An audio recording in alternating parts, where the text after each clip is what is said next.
देखा था भाई वाह, पंडित फिर आ ज्ञान ज्ञान बघा रहे। अब ज्ञान बघा रही है।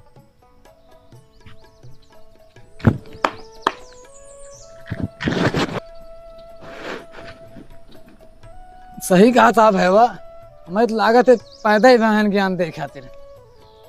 सही कहा भैया, लागत तक कुल ज्ञान पंडित लगे बा। मुझे ना समझ में आवत, अगर पंडित सब कुछ है तो और जात का सड़क कूड़ा है का? कहो चामू भैया। अरे बच्चा रामलाल, व्यंग बोलना बहुत आसान है। ज्ञान ना किसी की जात की जागीर नहीं होती है।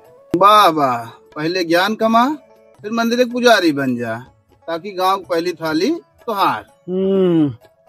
बार पंडित और सब लाइन में खड़ा रहा है, यही पंडिताई है। सुना बच्चा, पंडिताई पेट से नहीं आती, पंडिताई दिमाग से आती है। हाँ, ये बात मानता हूँ कि कुछ लोगों ने इसे जो है पेट का धंधा बना दिया है। आखिर मान गया पंडित जी, धंधा है ये। बेटा, अगर ज्ञान धंधा है तो तेरी दुकान, तेरी नौकरी, तेरी डिग्री क्या है? ज्ञान वही है जो समाज को जोड़ने का काम करे, तोड़ने का नहीं। बार पंडित जी, बात करबा समाज जोड़े के और दक्षिणा लेबा हमेशा गरीबे से, कभाऊ रज के अमीरे से ले लिया। सुनो गजाधर, दक्षिणा मैं जरूर लेता हूँ और लूंगा भी। ये जो तुम्हारे समाज का संस्कार करवाता हूँ, अपना समय देता हूँ, अपनी मेहनत कर लेता हूँ। कहो भैया, काल तो पंडित जी कहत रहन कि हम समाज के जोड़ी थे, और ई जवन हमार सब जात पात के नाम पर शोषण हो तो वो का हुआ है? तुमको क्या लगता है कि शोषण सिर्फ ब्राह्मण करता है?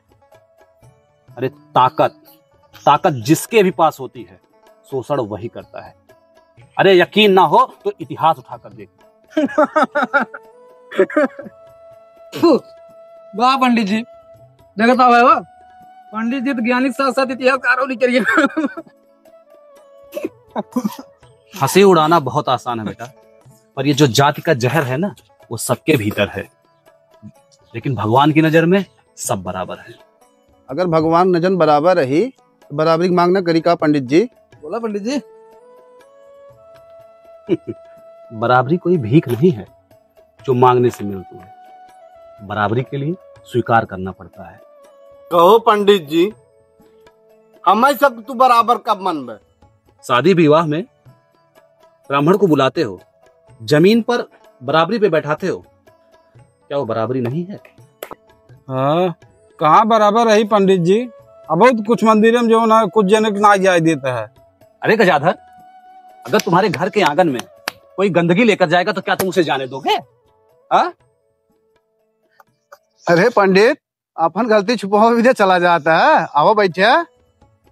नाम है बटोही, राहों का मैं हूँ साथी, सच की तलाश में भटकेगा हर तुम्हारा साथी, सच की तलाश में भटकेगा हर तुम्हारा साथी।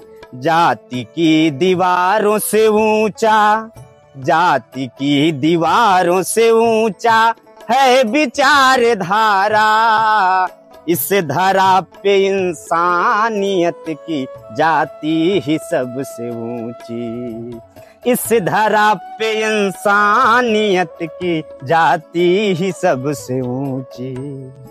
बात यहाँ गलती की नहीं है, बात यहाँ दृष्टि की है। किसान अगर खेत जोतने का काम करे, बनिया व्यापार चलाने का काम करे और ब्राह्मण ग्रंथों में से ज्ञान खोजने का काम करे, एक समय ऐसा आएगा हमारे और आपके समाज का रथ बहुत आगे बढ़ जाएगा। ठीक कह रहे हैं आप, पर रथ खींचने का बोझ तो हम दलितों और गरीबों पर डाला गया है। ब्राह्मण तो सिर्फ सारथी बन बैठा है। बेटा, गरीब ब्राह्मण भी होता है। रही बात सारथी की, तो लगाम उसी के पास होता है जिसके पास क्षमता होती है। अगर कृष्ण के पास लगाम न होती तो शायद आज अर्जुन कौरवों का गुलाम होता। एक बात बताएं पंडित जी, इतिहास और महाभारत की बात हमें ना बताइए, इससे पेट नहीं भरता है। ठीक है? कहो पंडित, गरीब को रोटी धर्म को मोहर लगा के अपने आप को मालिक समझ बैठे हैं। अगर हम तुम्हारे मालिक हैं तो मालिक कभी अपने दास को बोलने की आजादी नहीं देता। अगर आजादी की बात करता है पंडित जी ना, आजादी आपकी वजह से ना है, संविधान की वजह से मिली है। जाति पात पर लड़ने वाले बात करे संविधान की, धर्म बड़ा कि जाति बड़ी, बस कीमत नहीं इंसान की।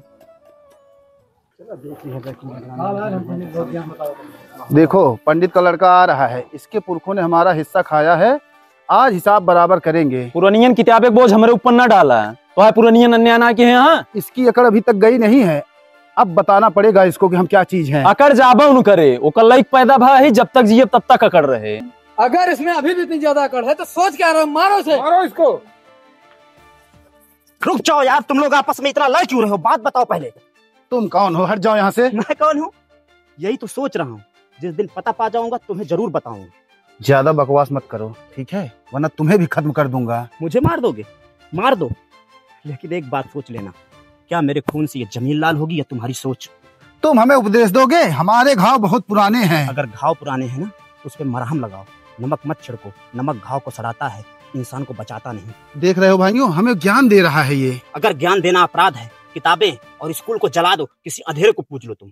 ये भी उसी जात का है, अपनी जात का बचाव कर रहा है ये। मैं जात का बचाव नहीं कर रहा हूँ मेरे मित्रों, मैं इंसानियत का बचाव कर रहा हूँ। अगर लड़ते लड़ते मैं मर भी गया ना, आने वाली तुम्हारी नस्लें, तुम्हारी पीढ़ियां जो है ना, वो जात पात के आग में झुलस कर मर जाएंगी। देखो भाइयों, पंचायत का यह दरबार आज खेल नहीं, आग का अखाड़ा बन गया है। तो बोलो, ये जात पात की आग क्यों भभक रही है? देखिए सरपंच जी, ब्राह्मणवाद ने हमको दबाया और सताया है, अब ये राज नहीं चलेगा। ब्राह्मणवाद ने सताया है। भूल गए हो ज्ञान की किताब जो तुम्हें पढ़ना सिखाया है? भूल गए हो कलम जो तुम्हें तर्क करना सिखाया है? पंडित जी आप ज्ञान और किताब की बात मत कीजिए, हमें तो बस बराबरी चाहते हैं। सरपंच जी हम आपसे पूछना चाहते हैं कि पूजा और पाठों पर ब्राह्मणों का ठेका क्यों है? ठेका नहीं, तपस्या थी। कर पाओगे ये तपस्या? वर्षों की साधना, गंगा जैसा संयम चाहिए ब्राह्मण बनने के लिए। कर पाओगे ऐसा? देखा पंडित और देखा सरपंच, ये सब ढोंग है, हम सब कहीं न पाऊ। जात से ऊंचा कोई नहीं, पर भूखे में जात पूछे कोई नहीं। देखो आप लोग, ज्ञान का अपमान नहीं करना चाहिए। ज्ञान के अपमान से समाज और दिमाग दोनों खोखला हो जाता है। देखो एक बात जान लो, अगर आप लोग पेड़ को काटोगे तो बाद में धूप से जलोगे। क्यों सरपंच जी, हम सब हमेशा दबे ही रहे? न्याय कहाँ है? हम सब आपसे न्याय मांगने आए हैं। यदि बराबरी के नाम पर नफरत करोगे तो यह समाज एक दिन राख बन जाएगा। आज आग दोनों तरफ लगी है और इसे कोई बुझाने वाला नहीं। मैं सरपंच होकर के भी बेबस हूँ, क्योंकि लोगों ने मुझे पंच नहीं पक्ष बना दिया है। लगी है आग तो पानी डाल ही दूंगा, नाम है बटोही, राहें खूब देखी। मैं तो कहता हूँ ये ब्राह्मण का तमगा ही मिटा दो, तभी हमें अधिकार मिलेगा।